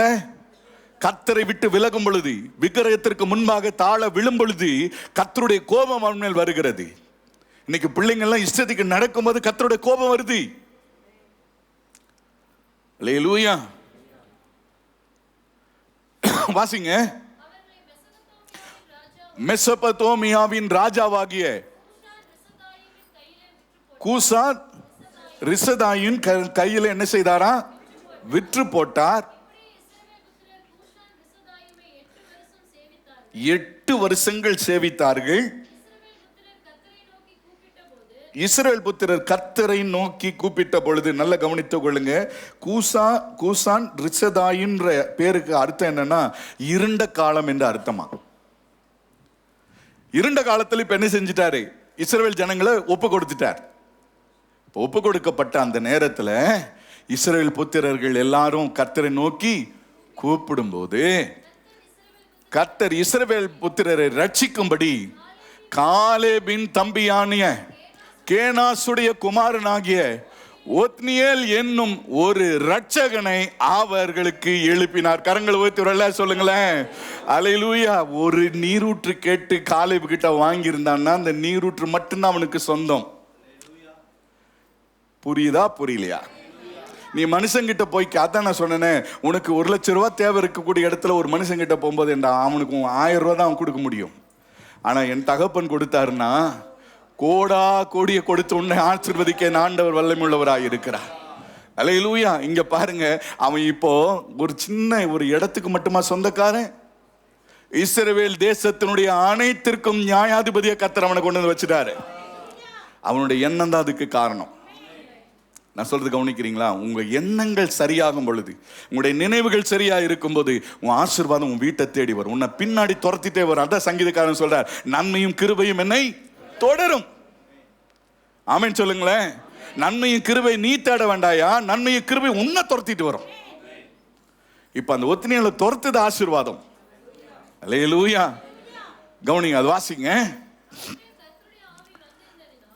அவன் மேல் கர்த்தருடைய ஆவி. கவனிச்சு கொள்ளுங்க, நீங்க என்ன செஞ்சாலும் ஒரு மனுஷனுடைய வாழ்க்கை எப்படி ஆசீர்வதிக்கப்படுவதற்கு ஒரே ஒரு ரகசியம் தான், கர்த்தருடைய ஆவி எவனிடத்துல இருக்கிறாரோ அவன் கர்த்தருடைய பிள்ளையா வாழ முடியும். அல்லேலூயா. ஆவியானவர் இல்லைன்னா அந்த மனுஷனுடைய வாழ்க்கை ஆசீர்வாதமா இருக்காது. அவன் கிறிஸ்துவுக்குள்ள சரியா வாழ முடியாது. அப்ப அந்த ஆவியானவருடைய உதவி தேவை. Praise the lord. அல்லேலூயா. அப்போ சில நேரங்களில் சபையில ஆராதனைகள், அற்புத சுகமளிக்க ஆராதனை எதுக்கு வைக்கிறோம்? நிறைய பேர் பார்த்தீங்கன்னா யாரோ வியாதி பிடிச்சாங்க வந்து ஜோம் பண்ணிட்டு போட்டோம், அதுக்காக வச்சிருக்கிறோம். நீ அபிஷேகம் தேவைப்படுகிறவன் கட்டாயம் வரணும், அதுல பங்கு பெறணும். நீ அபிஷேகத்துல நிரம்பணும். அபிஷேகத்தினால நுகங்கள் என்ன செய்யும்? முறிந்து போகும். ஆமென் சொல்லுங்களேன். அல்லேலூயா. வாசிங்க. யுத்தம் பண்ண புறப்பட்டான், ராஜாவாகிய கூசான் ரிசதாமி அவன் கையில் ஒப்பு கொடுத்தார். ஆகையால் பலன் கொண்டது. கரங்களை ஒருத்தவரல்ல சொல்லுங்களேன். உங்களுடைய கரம் பலவீனமாய் இருப்பதை கர்த்தர் ஒரு நாளும் விரும்புகிறது இல்லை. ஆமென். சத்துருக்களுக்கு முன்பாக நீங்க பலத்தவங்களா இருக்கணும். புறஜாதிகளுக்கு முன்னாடி நீ பலமுள்ளவனா இருக்கணும். ஆண்டவர் அதைத்தான் விரும்புறாருங்க. அல்லேலூயா. நியாயாதிபதிகளுடைய விஷயம் என்னன்னு கேட்டீங்க அப்படின்னா, நியாயாதிபதி இப்போ இஸ்ரவேலினுடைய முதல் நியாயாதிபதி யாரு? ஒத்னியேலை கர்த்தர் அபிஷேகம் பண்ணிட்டார், ஆசீர்வதிச்சிட்டார். கர்த்தருடைய ஆவி அவன் மேல இறங்கிட்டார். இந்த நியாயாதிபதி இது வரைக்கும் அவனுடைய பொழப்பு என்ன? வேட்டைக்காரன். ஒவ்வொரு நாளும் அடுத்த நேரம் ஆகாரத்துக்காக என்ன செய்ய போறோம்னு சரி தெரியாம வில்லையும் அம்பையும் தூக்கிட்டு காடு காடா சுத்திட்டு இருந்தவன். என்ன கவனிக்கிறீங்களா? ஒரு மனுஷனுடைய எண்ணங்கள் சரியாகும் பொழுது உன் தேவைக்காக நீ அலைய வேண்டியதில்லை, உன்னை தேடி சகலமும் வரும் என்பதுக்கு ஒத்னியேல் ஒரு சாட்சியான ஒரு வாழ்க்கை. அல்லேலூயா. இப்ப நடந்த சம்பவத்தை பாத்தீங்க அப்படி சொன்னா, நியாயாதிபதி என்று சொன்னால் ஒரு குடும்பத்துல ஒரு பிரச்சனை நடக்குது, ஒரு கோத்திரத்துல ஒரு சண்டை வந்துருச்சு அப்படின்னு சொன்னா அவங்க ரெண்டு பேரும் இப்ப யார்கிட்ட வரணும்? இவன் போக மாட்டான், ஒத்னியேல் போக மாட்டான். இப்ப இந்த நியாயாதிபதியின் இடத்திற்கு இவங்க ரெண்டு பேரும் வரணும். வரும்போது வெறுங்கையா வரக்கூடாது. கவனிச்சுக்கொள்ளுங்க. இப்ப அவங்க வந்தாங்க, வந்து நியாயம் விசாரிச்சுட்டு இப்ப இவங்களோட பிரச்சனைக்கு யார் பதில் சொல்லணும்? ஒத்னியேல் தான் பதில் சொல்லணும், தீர்வு சொல்லணும். சொன்னதுக்கு அப்புறம் மீறி நடக்கிறவன் கல்லெறிந்து கொல்லப்பட கடவன். நான் சொல்றது உங்களுக்கு புரிஞ்சுதா? இப்போ கவனிச்சு கொள்ளுங்க.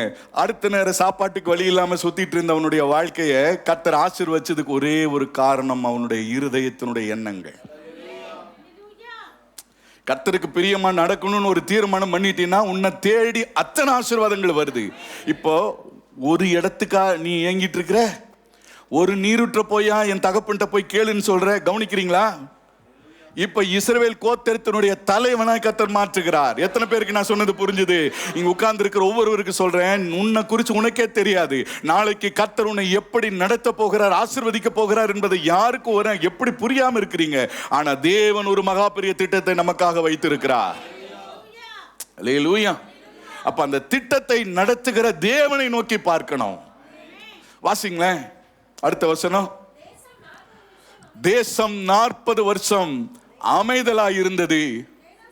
கேனாசின் குமாரனாகிய ஒத்னியேல் மரணம் அடைகிற வரைக்கும் தேசத்துல பிரச்சனையே கிடையாது.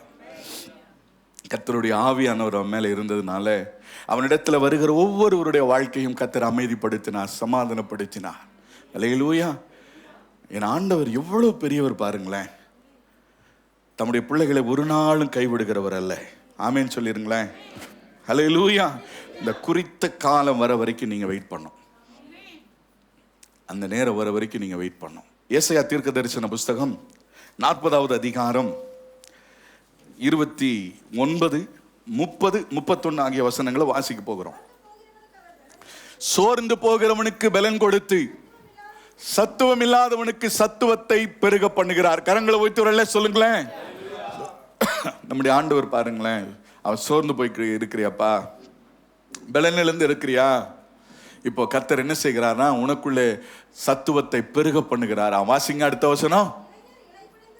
இளைஞர் இளைப்படைந்து சோர்ந்து போவார்கள், வாலிபரும் இடறி விழுவார்கள்.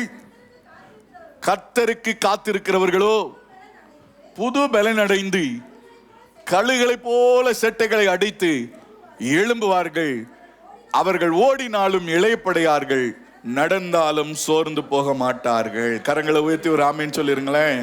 அல்லேலூயா. கர்த்தரை நம்புற என் அன்புக்குரிய தேவனுடைய பிள்ளைகளை, உன்னுடைய வாழ்க்கை ஒரு நாளும் அவமானத்தில் நிற்க போவதில்லை, சோர்வின் மத்தியில் நிற்க போவதில்லை. கர்த்தர் ஒரு மாற்றத்தை கொண்டு வர போகிறார். அல்லேலூயா. கர்த்தரே உனக்கு பலனாய் மாற போகிறார். ஆமேன்னு சொல்லுங்களேன். அடுத்த நேரத்திற்கு என்ன செய்வது என்று சொல்லி யோசிக்கிற நிலைமையில உட்கார்ந்து இருந்த அவனுடைய வாழ்க்கையை கர்த்தர் தேசத்தின் அதிபதியாய் மாற்றுவதற்கு முடியுமானால் இன்றைக்கும் அதே தேவன் மாறாதவராய் இருக்கிறார். அல்லேலூயா.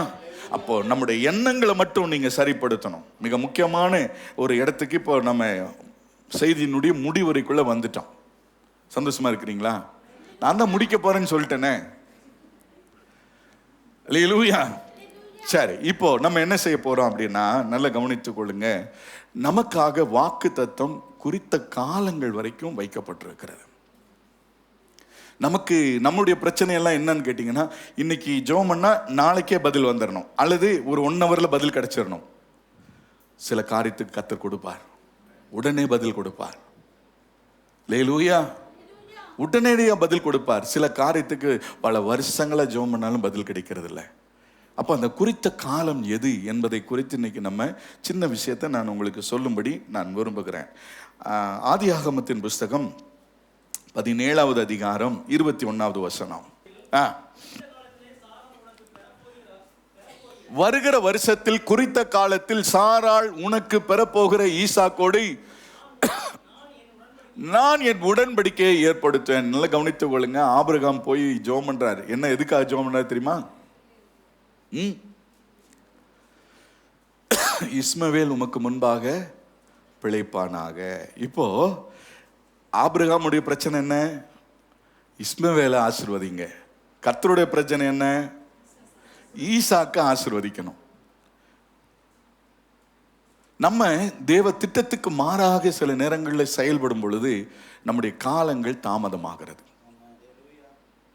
புரியுதா புரியலையா? ஆதியாகமம் 21:1-2-3 ஆகிய வசனங்களை இப்ப வாசிக்கலாம். கர்த்தர் தாம் சொல்லி இருந்தபடி கடாட்சமானார், தாம் உரைத்தபடியே சாராளுக்கு செய்தருளினார். ஆபிரகாம் முதிர் வயதாய் இருக்கையில் கர்ப்பவதியாகி தேவன் குறித்திருந்த காலத்தில் அவனுக்கு ஒரு குமாரனை பெற்றாள். ஆமேன் சொல்லிருங்களேன். அல்லேலூயா. 3வது வசனம் வாசிங்க. அப்பொழுது ஆபிரகாம் சாராள் பெற்ற குமாரனுக்கு ஈசாக்கு என்று பெயரிட்டான். நல்லா கவனித்துக் கொள்ளுங்க. போய் ஆண்டவருடைய சமூகத்துல போய் ஆபிரகாம் ஜெபிக்கும் போதெல்லாம் ஈசாக்கு ஈசாக்குன்னு சொல்லிட்டே இருப்பாரு. பதில் என்ன வருது? ஆண்டவர்ட்ட இருந்து ஈசாக்கு ஈசாக்குன்னு தான் பேரை சொல்றாரு. இஸ்மவேலை பத்தி தான் இவன் ஞாபகப்படுத்திக்கிட்டே இருப்பான். யாரு? நம்முடைய எண்ணங்கள் எல்லாம், நம்முடைய ஜெபம்லாம் நம்ம கண்ணுக்கு முன்னாடி எது தெரியுதோ அதை பற்றி தான் இருக்குது. என்ன கவனிக்கிறீங்களா? இஸ்மவேல் இப்ப கண்ணுக்கு முன்னாடி தெரியுறான், அதனால அவனை நம்ப முடியுது.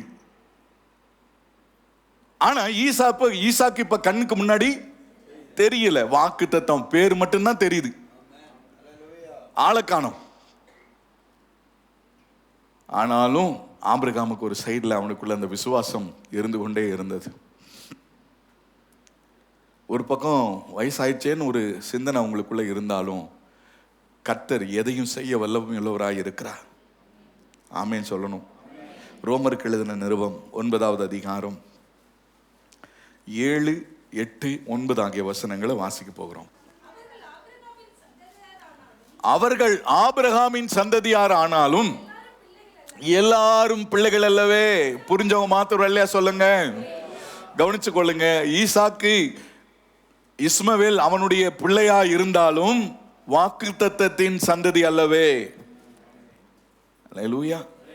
நல்ல கவனித்துக் கொள்ளுங்க. அப்போ வாக்கு தத்தத்தில் யார் வராங்களோ அவங்க தான் குறிக்கப்பட்டிருக்கிறவங்க. யாருக்காக தேவன் அந்த குறித்த காலத்தை வைத்திருக்கிறார் என்று சொன்னால், வாக்கு தத்தத்தை நீ விசுவாசிக்கிற அந்த நேரத்திற்காக குறித்த காலம். எத்தனை பேருக்கு புரிஞ்சுது? ஒத்தினியலுடைய வாழ்க்கையினுடைய குறித்த நேரம் அவன் காத்திருந்ததுனால தான் அந்த குறித்த நேரம் முடிவுக்கு வந்தது. ஆமீன் சொல்லிருங்களேன். அடுத்து தொடர்ந்து வாசிங்க.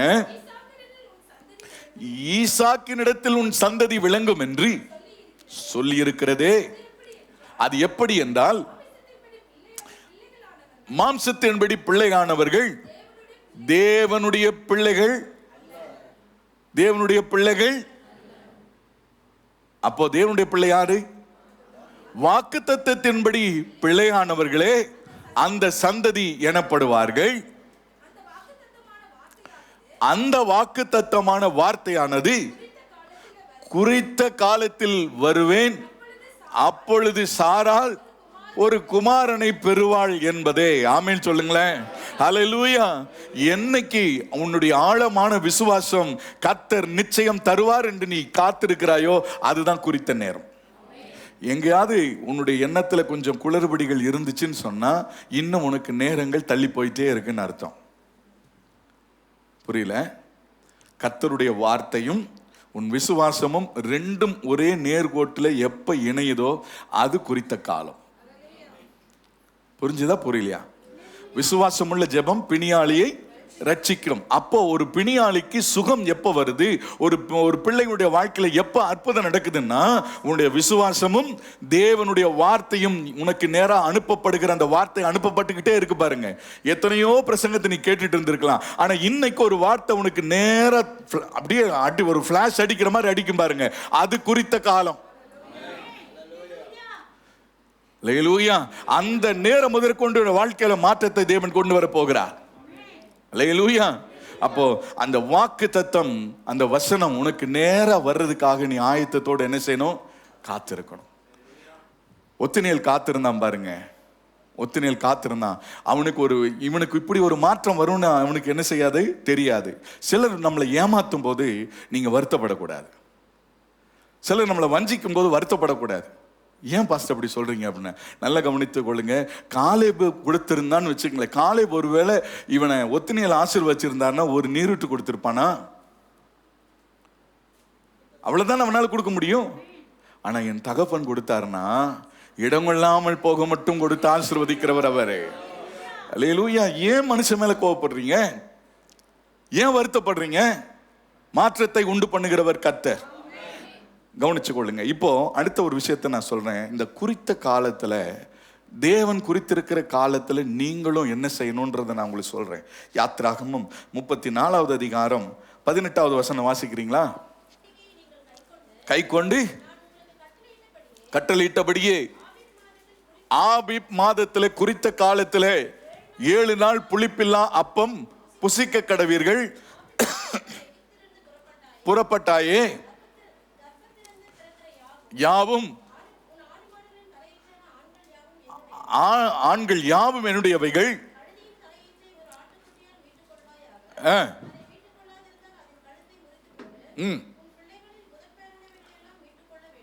பிள்ளைகளின் முதல் பேரானவர்களையும் மீட்டுக் கொள்ள வேண்டும்.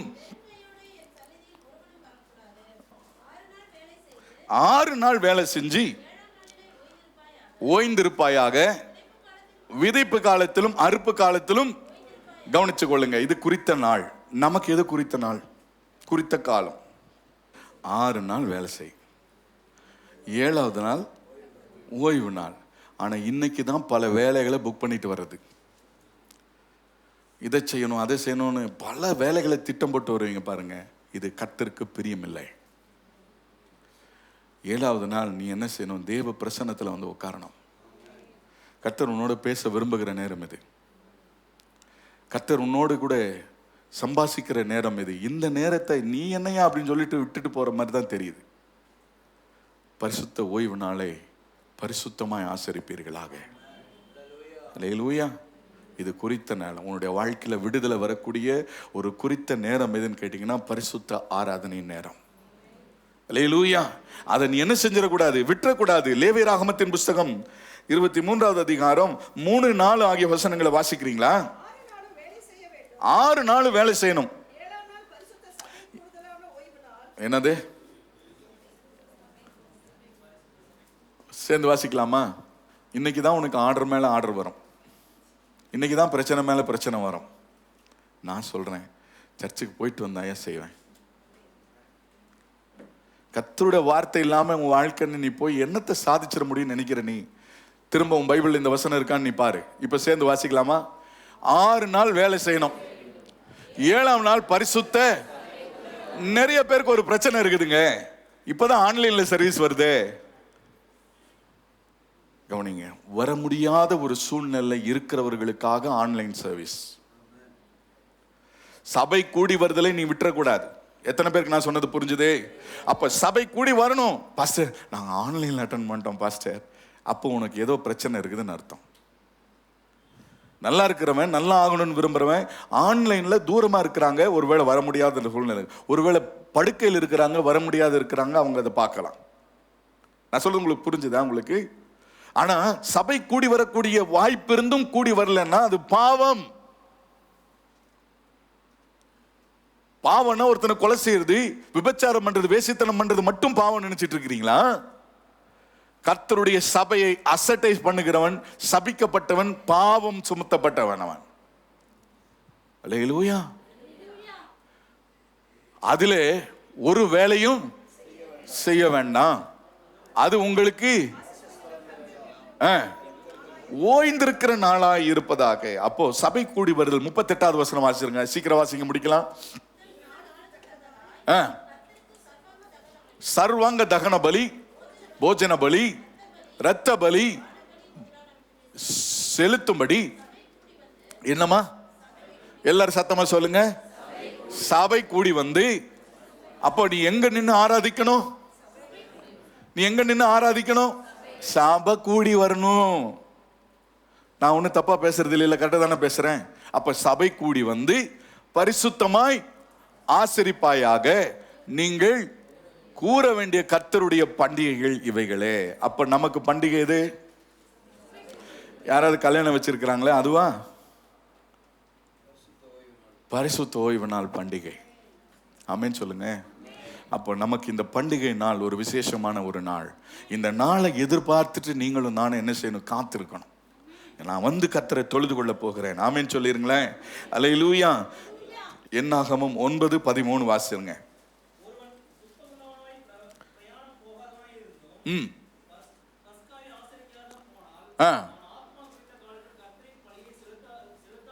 செலுத்தாதபடியினால் தன் ஜனத்தாரில் இராமல் அறுப்புண்டு போவான், அந்த மனிதன் தன் பாவத்தை சுமப்பான்.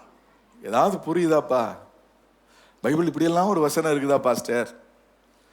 ஒரு சேர்ந்த முறை ஒரு வாசிக்கலாம். ஒருவன் சுத்தமுள்ளவனாய் பிரயாணம் பண்ண போகாதவனாய் இருந்து பஸ்காவை ஆசரிக்காதே போவானே, ஆனால் அந்த ஆத்துமா குறித்த காலத்தில் கர்த்தரின் பலியை செலுத்தாதபடியினால் தன் ஜனத்தாரில் இராமல் அறுப்புண்டு போவான், அந்த மனிதன் தன் பாவத்தை சுமப்பான். அப்ப எந்த மனிதன் மேல ஆசீர்வாதம் இருக்கு? சபை கூடி வருகிறவன் மேல் கர்த்தருடைய ஆசீர்வாதம் இருக்கு. அந்த மனிதன் மேல் தேவனுடைய கிருபை பெருகிறது. ஆமே. இப்ப நாங்க இங்கிருந்து ஒரு ஆசீர்வாதம் சொல்றோம் இல்லைங்களா? கிருபையும் சமாதானமும் உன்னில் பெருக கடவுதுன்னு சொல்றோம்ல, அந்த ஆசீர்வாதம் உன் மேல அது அப்படியே பலிக்குமா? அல்லேலூயா. அப்போ ஒத்தினையிலுடைய வாழ்க்கையை கர்த்தர் ஆசீர்வாதமாய் மாற்றினார். 40 வருடங்கள். ஒருவேளை அவனுடைய கொஞ்ச காலம்தான் பாட அனுபவிச்சிருப்பான், ஆனா நீண்ட நாட்களாக கர்த்தர் அவனை ஆசீர்வாதமாய் வைத்திருந்தார். அவனுடைய நாட்கள் எல்லாம் இஸ்ரவேலில் சமாதானம் உண்டாயிருந்தது. ஆமென் சொல்லுங்களேன். ஒத்தினியேல் என்றால் என்ன அர்த்தம்? குறித்த காலம். அப்போ நமக்கு ஒரு நேரம் குறிக்கப்பட்டிருக்கிறது, நமக்கு ஒரு காலங்கள் குறிக்கப்பட்டிருக்கிறது. அந்த காலத்துல அந்த நேரத்துல கர்த்தர் நமக்கான நன்மையை கர்த்தர் கொடுத்து நம்மை ஆசீர்வதிக்க போகிறாராம். 1 கொரிந்தியர் 15வது அதிகாரம் 58வது வசனத்தை வாசிக்கிறீங்களா?